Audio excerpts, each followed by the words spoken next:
Bismillahirrahmanirrahim. Assalamualaikum warahmatullahi wabarakatuh. Pemirsa channel Rumah Quran Al-Muslim yang dirahmati Allah Subhanahu wa Ta'ala.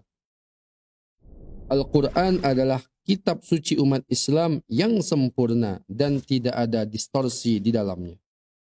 Al-Quran juga menceritakan segala banyak hal baik yang lalu atau yang akan datang. Salah satu mukjizat Al-Quran adalah Al-Quran bercerita tentang sains, yang hal tersebut baru ditemukan akhir-akhir ini setelah perkembangan ilmu sains modern. Salah satunya adalah Al-Quran berbicara tentang proses penciptaan manusia. Dalam surat Az-Zumar, Allah Subhanahu wa Ta'ala berfirman, A'udzu billahi minasyaitonir rajim. خلقكم من نفس واحدة ثم جعل منها زوجها وأنزل لكم من الأنعام ثمانية أزواج يخلقكم في بطون أمهاتكم خلقا من بعد خلق في ظلمات ثلاث ذلكم الله ربكم لا إله إلا هو فأنى تصرفون. Artinya, Dia menciptakan kamu dari seorang diri, kemudian Dia jadikan daripadanya istrinya, dan Dia menurunkan untuk kamu 8 ekor yang berpasangan-pasangan dari binatang ternak. Dia menjadikan kamu dalam perut ibumu kejadian demi kejadian dalam 3 kegelapan. Yang berbuat demikian itu adalah Allah, Tuhan kamu, Tuhan yang mempunyai kerajaan. Tidak ada Tuhan selain Dia, maka bagaimana kamu dapat dipalingkan? Pemirsa channel Rumah Quran Al-Muslim, di ayat ini Allah Subhanahu wa Ta'ala berfirman tentang penciptaan manusia, yaitu dimulai dari bapak manusia Nabi Adam alaihissalam, kemudian istrinya Siti Sarah, dan Allah Subhanahu wa Ta'ala memberikan hewan ternak secara berpasang kepada mereka berdua. Dan Allah Subhanahu wa Ta'ala menceritakan tentang proses penciptaan manusia.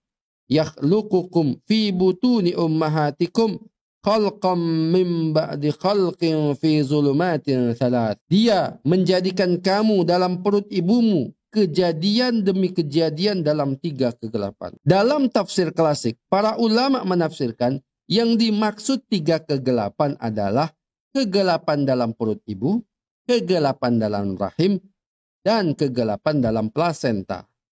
Tetapi ternyata para ilmuwan modern menemukan sebuah penemuan bahwa manusia di dalam perut ibunya mengalami 3 tahap pertumbuhan di dalam rahim. Al-Quran menggunakan istilah kegelapan karena memang proses penciptaan manusia dalam perut ibu terjadi di dalam rahim yang sangat gelap. Dalam buku The Electronic Basic Human Embryology, sebuah buku referensi utama dalam bidang embriologi, fakta ini diuraikan sebagai berikut. Kehidupan dalam rahim memiliki 3 tahapan, yaitu pre-embryonik 2,5 minggu pertama, embryonik sampai akhir minggu ke-8, dan fetus atau janin dari minggu ke-8 sampai kelahiran. Tahap pertama atau pre-embryotik, proses penciptaan manusia dapat dijelaskan pada fase yang pertama atau disebut dengan pre-embryotik.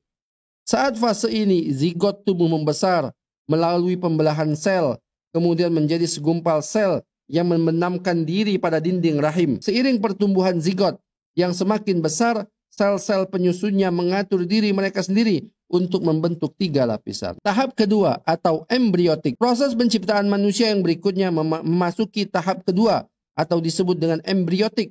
Tahap ini berlangsung 5,5 minggu. Bayi pada tahap ini disebut embrio.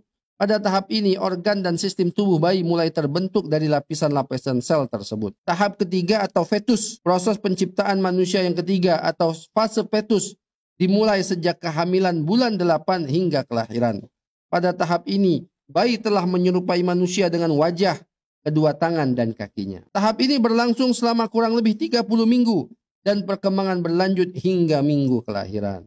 Inilah salah satu keajaiban Al-Quran yang sudah diberitakan Al-Quran 3,5 abad yang lalu ketika ilmu sains belum semaju seperti sekarang ini. Maka ini adalah bukti bahwa Al-Quran ini bukan perkataan manusia, tetapi perkataan Allah Subhanahu wa Ta'ala yang telah menciptakan manusia dan seluruh makhluk yang ada di alam ini. Pemirsa channel Rumah Quran Al-Muslim yang dirahmati oleh Allah Subhanahu wa Ta'ala, Agar kami bisa memberikan konten-konten yang bermanfaat, silakan like, share, dan subscribe channel kami ini.